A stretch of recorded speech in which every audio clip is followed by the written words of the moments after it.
प्रतापगढ़ में ताबड़तोड़ फायरिंग,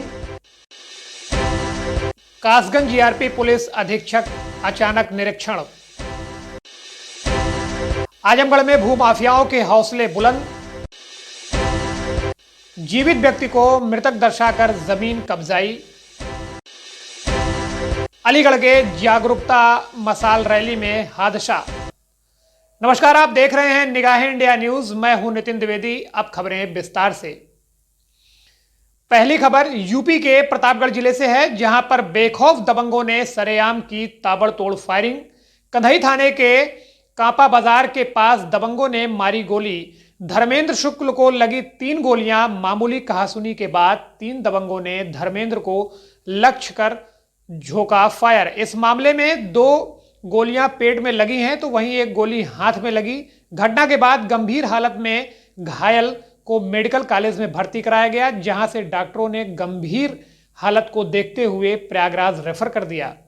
घटना की जानकारी मिलते ही सीओ सिटी मध्यनगर कोतवाली के साथ मेडिकल कॉलेज पहुंच गए। वहीं पीड़ित ने जुटाई जानकारी। घटना के बाबत सीओ ने बताया कि गोली चलने से धर्मेंद्र घायल हुआ है, जिसे मेडिकल कॉलेज रेफर कर दिया गया है।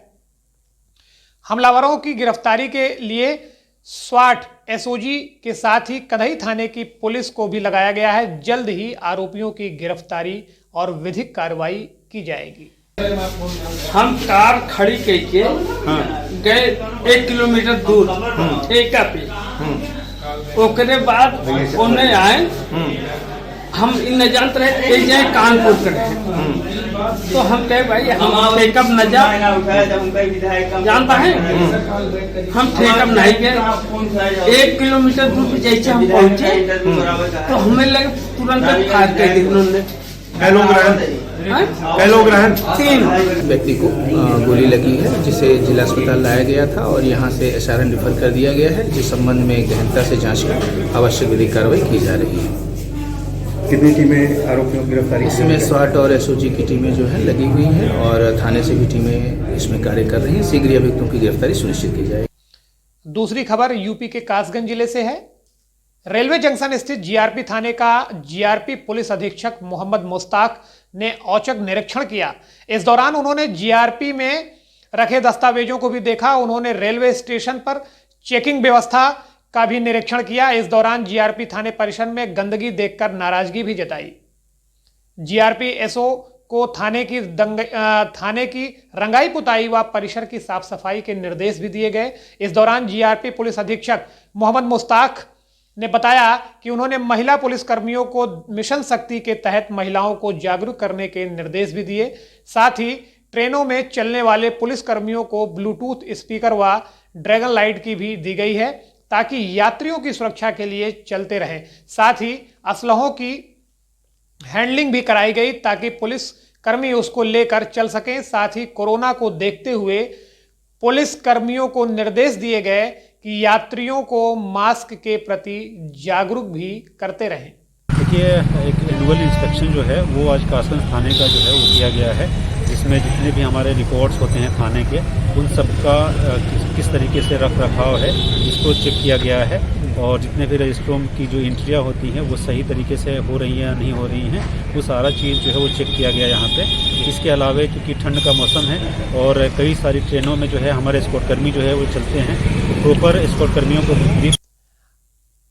जहां एक तरफ यूपी सरकार भूमाफियाओं के खिलाफ नकेल कसती नजर आ रही है, वहीं आजमगढ़ में भूमाफियाओं के हौसले बुलंद होते नजर आ रहे हैं।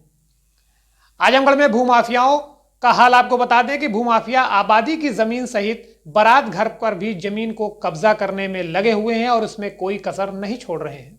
आपको बता दें कि आजमगढ़ जिले के जहानागंज थाना क्षेत्र अंतर्गत सेवटा गांव निवासी प्रमिला देवी ने गांव के ही कुछ लोगों के ऊपर गंभीर आरोप लगाया है। वहीं पीड़ित प्रमिला देवी का कहना है कि गांव के दबंग किस्म के लोग पीड़िता के आबादी सहित जमीन के बगल में बारात घर की जमीन स्थित है, जिसको गांव के भूमाफिया हड़पने में कोई कसर नहीं छोड़ रहे हैं। वहीं पीड़िता ने यह भी बताया कि दबंग भूमाफिया आबादी की जमीन पर लगे पेड़ पौधों को कटवा कर और बारात घर की जमीन सहित गांव के दबंग भूमाफिया ट्रैक्टर से जोतवा कर कब्जा करने में कोई कसर नहीं छोड़ रहे हैं। पीड़िता ने जब इसका विरोध किया तो गांव के दबंगों ने पीड़िता सहित पीड़िता के परिवार को लाठी डंडे से लैस होकर मारपीट कर घायल कर दिया, जिसकी शिकायत पीड़िता ने स्थानीय पुलिस को दी, लेकिन स्थानीय पुलिस द्वारा कोई ठोस कार्रवाई न होने पर पीड़िता ने अपने पति सहित पुलिस अधीक्षक कार्यालय पहुंची और न्याय की गुहार लगाई है। समस्या यही है सर कि हमारे गांव, हमारे घर के बगल में बारात घर है, आबादी है 14-20 साल। हमने उन्होंने मतलब छोड़ने की छुड़वाई गई थी, उन लोगों ने कल ज़बरदस्ती जोत लिया और हमारा सफ़ेदा का पेड़ लगा है जो पेड़ पे स्टे हुआ है, वो पेड़ 4-4:30 बजे उन लोगों ने आकर के काट दिया है। खबर अलीगढ़ से है, जहां पर मृतक को दर्शाकर जमीन अपने नाम कब्जाने की कोशिश की गई और इसी बाबत जिलाधिकारी से कार्रवाई की मांग भी की गई है। दरअसल अलीगढ़ थाना अकबराबाद क्षेत्र के ग्राम फरीदपुर मजरा जुलूर सुहौर तहसील क्षेत्र के एक अजीबोगरीब मामला सामने आया, जहां पर जिंदा चाचा को पुलिस वाले भतीजे ने कागजों में मृतक दर्शा दिया। षड्यंत्र के तहत जमीन अपने नाम भी कर ली। कब्जा करने की कोशिश पीड़ित वृद्ध, जिसकी उम्र 90 साल बताई जा रही है, 2 बार एसएसपी से शिकायत भी की। आरोपियों के खिलाफ कार्रवाई की मांग भी की गई है, मगर थाना स्तर पर कोई भी कार्रवाई नहीं की गई।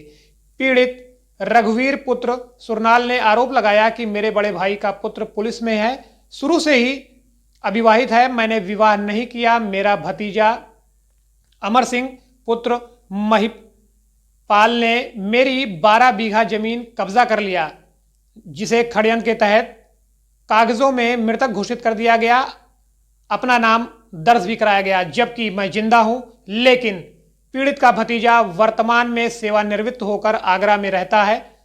हल्का लेखपाल जितेंद्र कुमार सेंगर ने 2 व्यक्ति राजकुमार व TR शर्मा की मिलीभगत से फर्जी दस्तावेज करके तरीके से पीड़िता को मृतक दर्शाते हुए षड्यंत्र के तहत किसी भूमि में अपना नाम अंकित करा दिया।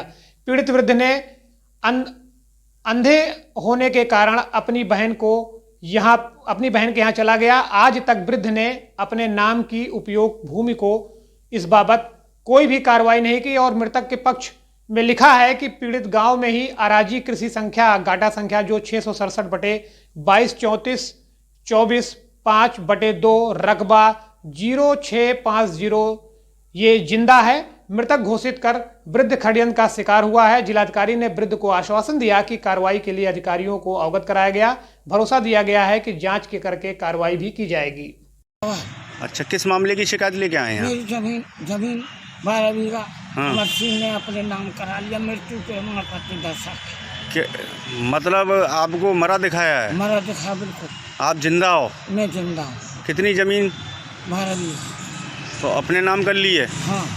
आपको कैसे पता चला? अचानक ही एक फर्द ने करवाई खतौनी। अच्छा, तो उसमें लिखी आई है। लिखी आई कि आप जो जिंदा नहीं हो? हाँ। मृतक को? मृतक को। और लेखपाल ने लेखपाल के कहा है, और 2 आदमी और खरीदी अमर सिंह सनो मिहिलाल सिंह जी, उन्होंने मृत्यु प्रमाण पत्र लगा करके और लेखपाल से सबकी मिलीभगत से इनकी ज़मीन अपने नाम करा ली। तो मतलब जो है ये जिंदा हैं? रघुवीर सिंह ये हमारे मामा जी जिंदा हैं और ये कागजों में मरे दिखा दिए हैं? कागजों में मरे दिखा दिए हैं। वहीं अलीगढ़ में जिलाधिकारी अभिनव की पहल पर जिले में समस्त विधानसभा और तहसील स्तर पर सुबह से मतदान जागरूकता रैली का शुभारंभ किया गया और आपको बता दें कि इस दरमियान एक हादसा हो गया। अलीगढ़ के तहसील गबाना क्षेत्र के जसराम इंटर कॉलेज की 2 छात्रा मतदान जागरूकता मशाल रैली के दौरान आग से झुलस गई। बताया जा रहा है कि जागरूकता रैली के दौरान सुरक्षा में अव्यवस्था होने के कारण 2 बच्ची मशाल गिरने से झुलस गई। आपको बता दें कि यह दोनों बच्ची एक ही कॉलेज की पढ़ने वाली हैं और 12वीं की छात्रा हैं। मशाल गिरने से सूचना तत्काल वहां पर एम्बुलेंस पहुंची। मौके पर स्वास्थ्य विभाग की टीम भी पहुंची और छात्रों को इलाज के लिए अस्पताल भेज दिया गया। इसके तुरंत बाद सीएमएस ने जानकारी देते हुए बताया कि अभी हॉस्पिटल में 2 बच्ची आई थी। जो आग से झुलस गई और इनका इलाज भी चल रहा है। मेरे यहाँ 2 बच्चे आए हैं, जरा सा हाथ पे उन पे बता रहे हैं कि किसी तरह से वो नज़दीक आके झुलसने की स्थिति जैसी लगी है। 2 बच्चे हैं मेरे यहाँ और वो भर्ती हैं, बहुत अच्छी कंडीशन में है, संतुष्ट हैं यहाँ से। खबरों में बस इतना ही। आगे दीजिए मुझे इजाजत। खबरों को देखने के लिए देखते रहिए निगाहें इंडिया न्यूज़, क्योंकि यहाँ पर है हर खबर पर पैनी नजर। नमस्कार। जिनकी खबरों से होता है जबरदस्त असर, उनकी होती है सबसे पैनी नजर, वो है निगाहें इंडिया न्यूज़। निगाहें इंडिया न्यूज़ की खबरें सबसे पहले अपने मोबाइल पर पाने के लिए निगाहें इंडिया न्यूज़ के फेसबुक पेज को अभी फॉलो करें, यूट्यूब पर हमें सब्सक्राइब करें एंड साथ ही साथ इंस्टा और ट्विटर पर भी हमें फॉलो करें। देखते रहिए निगाहें इंडिया न्यूज़, हर खबर पर पैनी नजर।